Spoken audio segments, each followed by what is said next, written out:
Hello guys, it's Sendou here again. So today the video will be about this one mode, newest one we have. And there's one thing I don't know many people have thought about a lot. But namely defending in Clam Blitz, like how you're supposed to defend this mode. So I think this is something that everyone has a lot to figure out about. I mean, myself included, but like I just wanted to make this video to share some of the ideas I have right now in how to defend this mode properly. And yeah, maybe if you're watching this video it can improve your understanding of the mode or help you win more in this mode. So defending specifically, like, okay, so you know they have to reach this goal here in order to score. But like the mistake I see here that many people are doing is that, you know, when they're defending, when they're like, well, you have enough points now, let's just defend. Everyone, like, there's one guy here, one guy here, one guy here, and then whatever last guy is not doing anything useful either. So everyone is like waiting here. Oh, we'll just kill them when they come here. Oh, they jumped. Oh, they scored. Oh, better go Wither and tell how broken this mode is. I mean, personally, I don't think it should be a thing. I think it's gonna be fixed later. But in the meanwhile, okay, let's not think that it's unavoidable. Like, honestly, like, yeah, you can spend all your energy complaining about it, and it probably won't do anything. And that's that. But instead, you could maybe like think of like what makes it possible in the first place. Like, what is enabling them to do those kind of plays. So, you know, when I'm playing by myself, it's very useful to use beacons to demonstrate these concepts, but yeah, there's beacons here too. So the super jumping thing. So yeah, like, okay, this Mr. Beacon here is my teammate. Here, okay. So yeah, I mean, at this point, when the player is already at this point, I mean, you kind of screwed up already.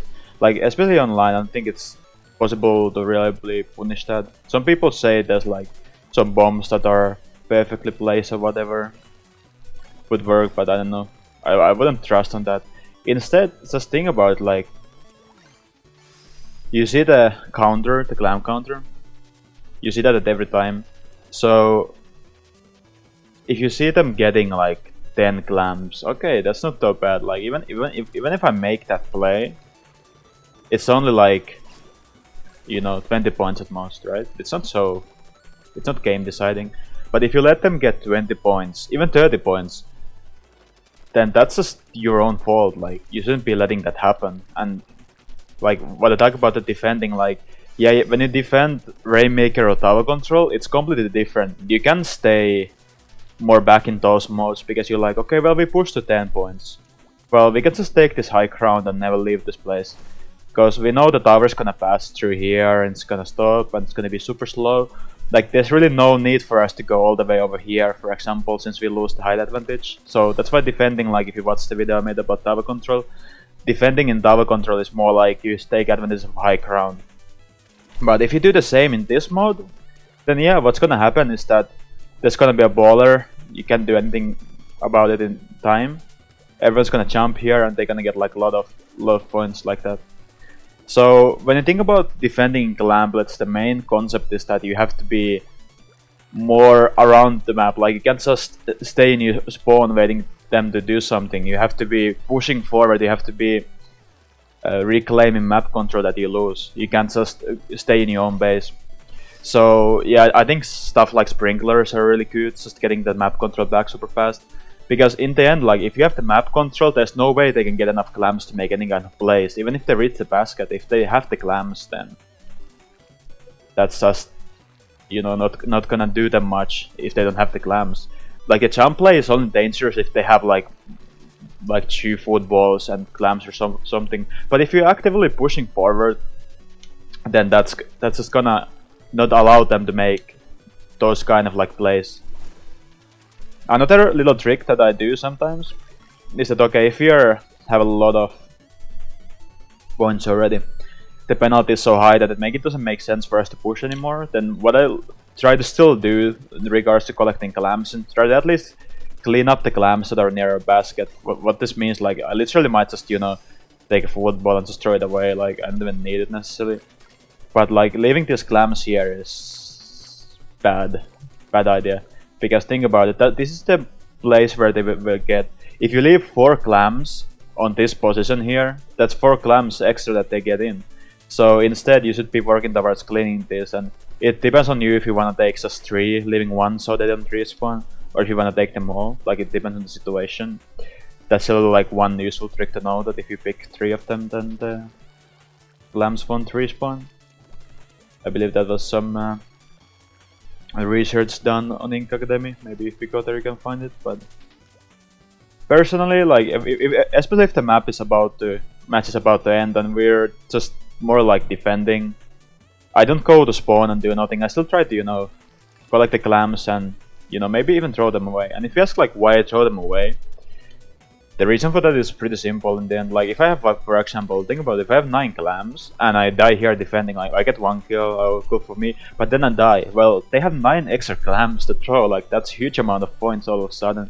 So personally, if I'm not planning on doing anything useful with the clams, I'm just gonna throw them away. Like, I don't even care. Like, they don't do anything for you, they're only gonna do something for the enemies, so let's not throw them away. So I think that's something to keep in mind.